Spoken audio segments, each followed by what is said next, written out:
gagawin talagang port area to. Inaantay lang yung relocation.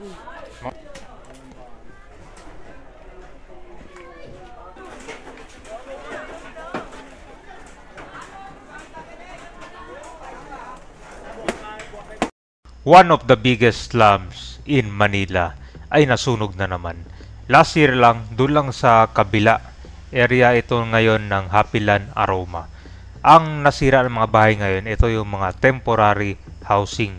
Na yung iba dito ay galing sa Smoky Mountain o yung tinatawag nilang SM. At ngayon, itong part 2, ikutin natin sa kabilang side naman.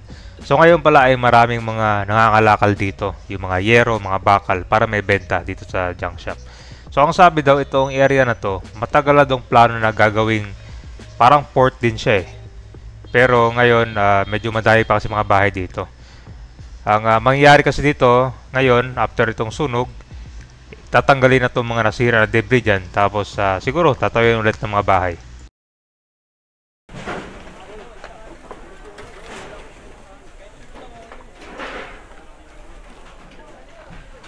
Meron pa laman yan. Kaulan ma'am na, sakto rin yung pagkaulan. Diyan sa building 30 na nagsimula ang sunog dahil yan sa nagsunog ng tanso. May nagsunog lang. Nagsunog siya ng tanso, hindi naman namalaya na.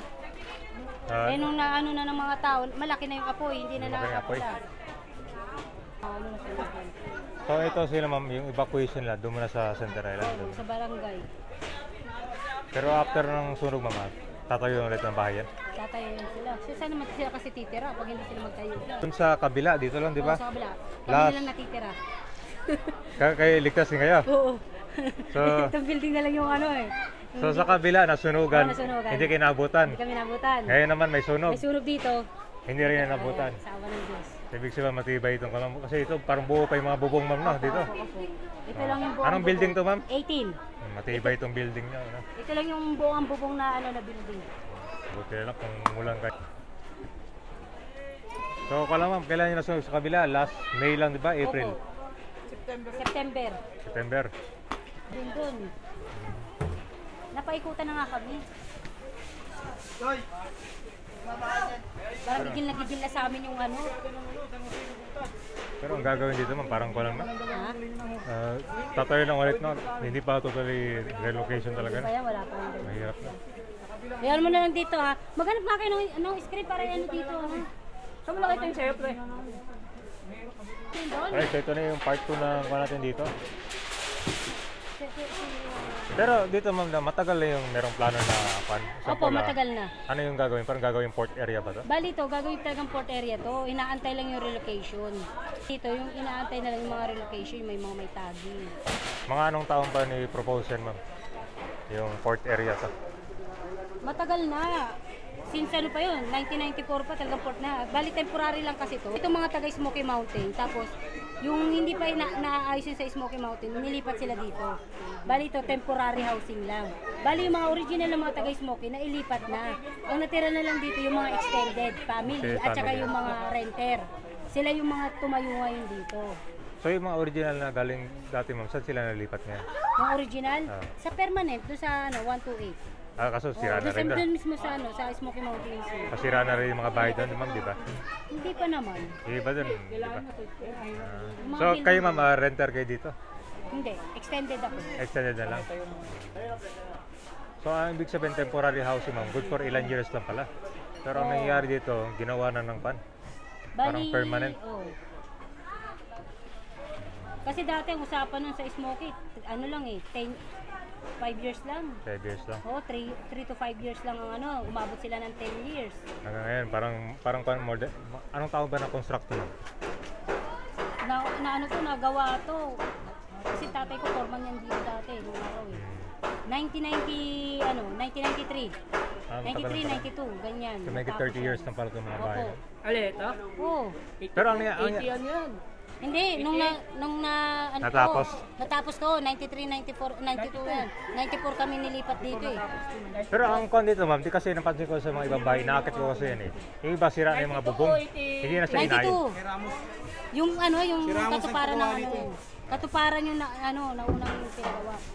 Pero pansin ko sa mga bahay dito, ma'am, kung may sira siya, hindi na inaayos, hindi na mini-maintain, no? Opo. Nang NHA yan, ma'am, di ba? Opo. Kasi temporary nga lang po ito. So, Bali na- mga sumunod na mga henerasyon na dito, squatter na. Paano, ma'am, naging squatter area na siya yung dating pabahay, ma'am, no? Opo. So ito, malamang ito, ma'am, gigibayin to or ganyan lang yan. Tapos, Gigibayin yan. tapos Papatagin yan. Tapos yung mga masunugan dyan, ililipat ulit dyan. tapos kung ma'am, matatayo ulit ng bahay, ma'am, no? Parang alis na to, no? Opo. So mayari katulad doon sa kabila, di ba? Puro hollow blocks na. Ramos nagpagawa na. Parang ni Ramos, sir. Oo, 1992. ginawa. Pinalipat 94. 1992 ba si Ramos? Oo. Ramos. Captain ni Cory pala, no? Ginagawa. Diba, yung pagkaulan dito kanina, ma'am, malakas pa yung apoy. Opo. Tapos biglang humina na lang after, no? So, wala kayong kuryente ngayon dito? Wala. Subong ba pala? Usok pa.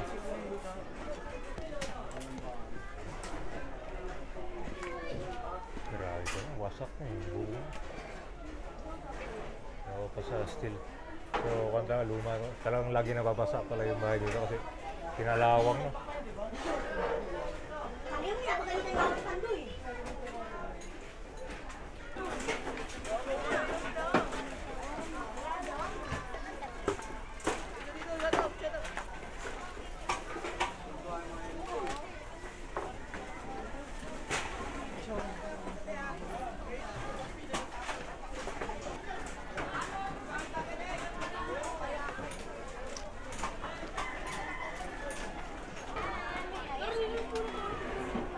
Dito tayo, Ross!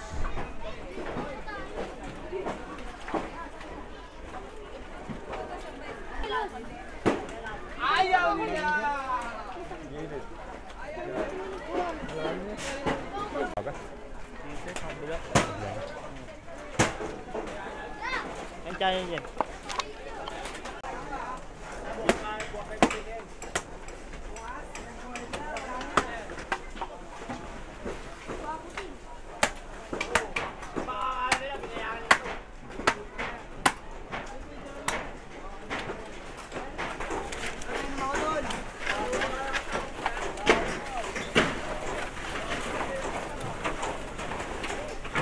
Meron ba to?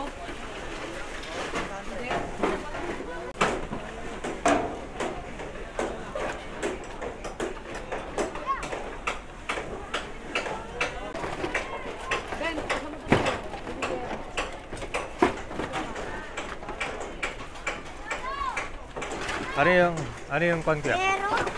Ano yung pwede ibenta dito kayo? Mga yero. Yan yung mga kinakalakal ngayon. Mga yero. Opo. Mga yero. Magkano kilo ng yero ngayon? Ano po?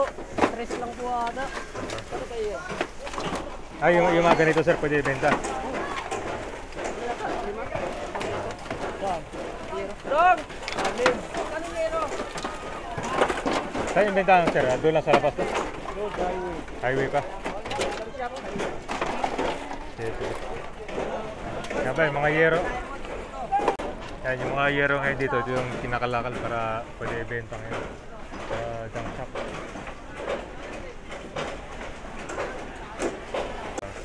Magkano kilo ngayon ito, kuya? Nasa ano lang yan? 8. 8. Ito, mga ilang kilo na kaya ito? Kahit kasi namin Siguro, ano, abot ng ano yan niya. Bigat na rin pala ito, ha?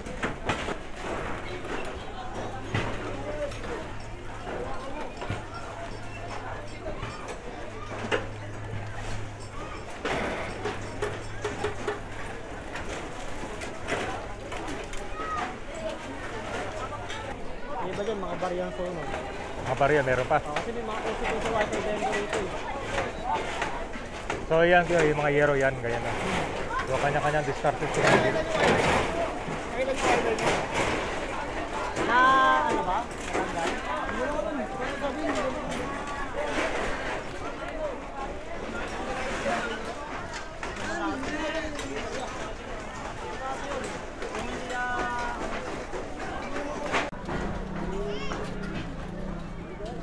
Ito yung sample na kwarto. Naiiwan dito yung kan, mga hollow blocks.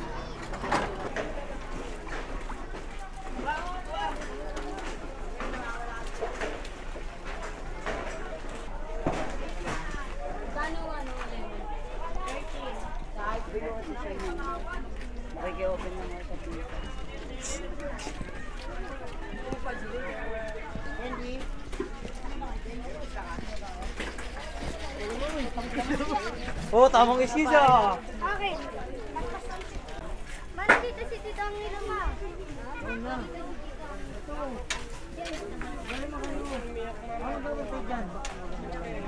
So, dito tayo sa labas ngayon. Ito yung sitwasyon dito. Dahil mga fire truck, halos sirado yung arte ngayon. So, dito kabay na yung mga ibibenta nila, dadali na doon. Doon sa may highway din pintahan dito ng mga kalakal. Puro yung kalsada ito. Grabe, puro mga fire truck dito. Sirado, kung ano, go-away ngayon ng arte. Madami.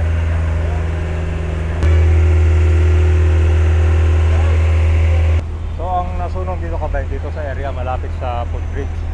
Yung bago lang, dito lang sa kabila yun eh. So magkakasunod lang. Last time dito yung parte. Ngayon yung mga bahay dyan nagawa na. So dito muna yung iba lilipat temporary. Sa mga Central Line yung mga gamit nila. Ito yung mga nakuha oh. So yung last time nasunog, dito yung sa area oh.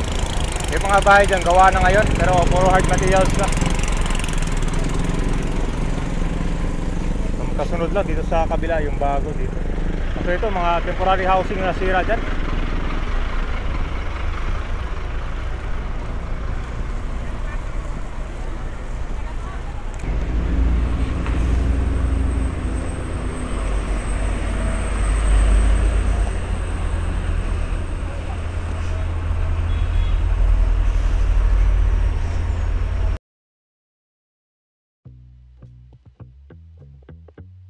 At yun po yung part 2 update natin dito sa Happyland na kasama sa one of the biggest slum here in Manila. So mukhang kailangan talagang parno to kasi karamihan dito yung mga original na nabigyan ng units dito sa pagbukas ng temporary housing ay halos wala na. Mga extended yung nandito. So pinaparent pala yung ibang area dito, yung mga umalis na.